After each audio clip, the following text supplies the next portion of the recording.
Many European nations are starting off the new year with new COVID-19 measures in place as the Omicron variant drives up cases on the continent. Ian Lee is with us this morning to talk more about this and, of course, other international headlines.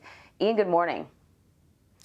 Good morning, Anne-Marie, and Happy New Year. Yeah, a lot has happened since we've been away. Many countries in Europe are seeing a record number of new COVID infections. That being said, hospitalizations and deaths are still nowhere near previous peaks, but many countries aren't taking any chances. France is looking into creating some sort of vaccine passport like Ireland and the Czech Republic. People without it will be severely restricted with what they can do. Meanwhile, the UK is making students in middle school and high school wear masks and get tested before returning to class.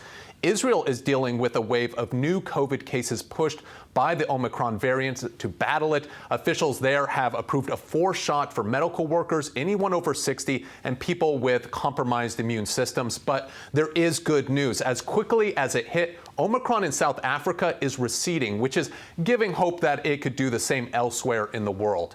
Now let's move on to Sudan, where the prime minister has resigned after large protests rocked the capital on Sunday. Abdalla Hamdok has now left the military in full control of the country. The civilian leader said his decision comes at a dangerous turning point for Sudan. Thousands of people have taken to the streets since last October's coup. The military eventually reinstated Hamdok, but it was unclear how much power he was actually given. Protesters are now demanding full civilian control of the country. Next, we're in Jamaica, where the Supreme Court has ordered the deportation of a suspect in the killing of Haiti's president last year. A high court judge said Colombian Mario Palacios must leave the country by today. He's been described by Haitian authorities as a key suspect in the assassination of President Jovenel Moïse. A group of men, including former Colombian soldiers, killed him at his home in July. 45 people have been arrested. According to the New York Times, Moïse was compiling a list of officials and businessmen linked to the drug trade when he was assassinated. Let's go to Hong Kong next, where the city's freedoms are continuously being eroded. Lawmakers in the new, quote, Patriots-only legislature were sworn in today. All candidates were vetted for their political loyalty before being allowed to run. This is a stark contrast to 6 years ago when 6 pro-democracy legislators used their swearing in to chant slogans and display banners.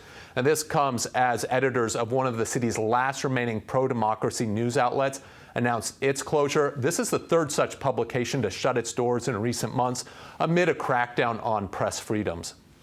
Finally, today marks the 2-year anniversary of the killing of Iranian Al-Quds Force commander Qasem Soleimani. A U.S. drone killed the general while he was leaving Baghdad's airport today.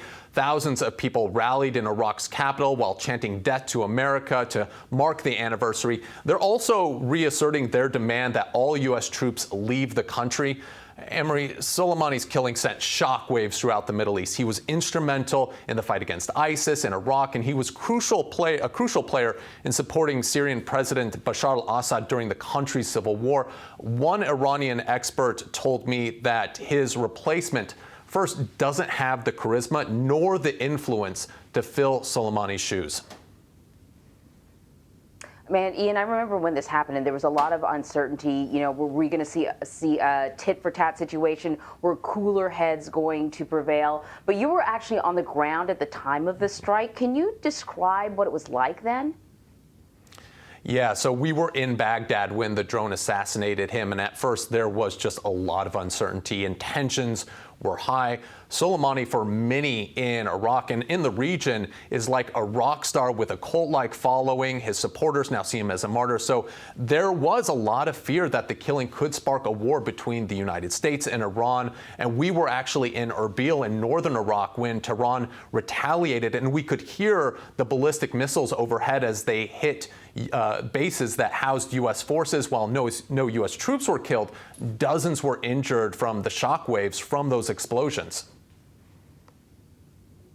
It sounds terrifying. Ian, thank you so much. You know, you have had so many different experiences. It's so great to have you here to give us a little more insight. Thank you.